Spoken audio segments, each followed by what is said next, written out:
So you can sing from the Beatles to Drake to everybody who's played here. Simba's got his plaque now. Yes. Can we say woo? Return. Big Diamond on the little one. Big Diamond on the little one. Diamond Platnumz ameweza kuingia kwenye A-list ya wasanii waliowahi kuperform kwenye ukumbi wa Royal Albert Hall ulioko kule nchini Uingereza jijini London. Kwa kweli it's a big achievement, kwani msanii kutoka East Africa, Tanzania especially, kuweza kutambulika hadi Uingereza sio jambo dogo. Ni jambo ambalo linahitaji bidii nyingi.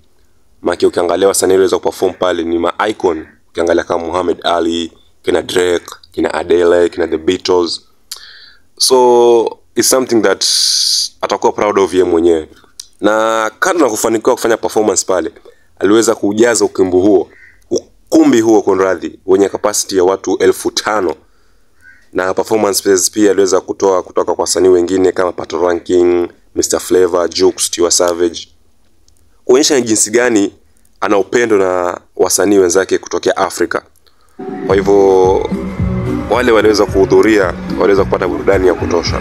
So Jumamosi ya leo atakuwa jijini Manchester, Jumapili awe Glasgow.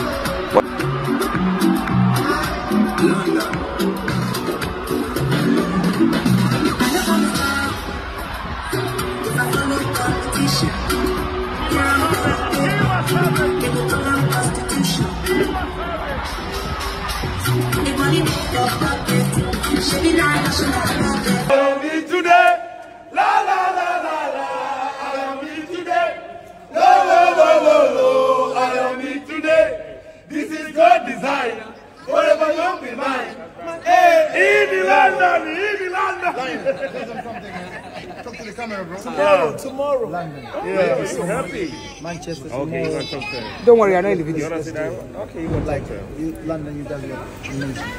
I love you. We love you too. I was gonna express how grateful I am. Yeah. But when you come to Manchester, I'll tell you. Oh shit, baby. Maybe I know how to explain. London. Yeah. Thank you so much. Manchester next. We want the world to say like, yo, Africa got a lot of talents.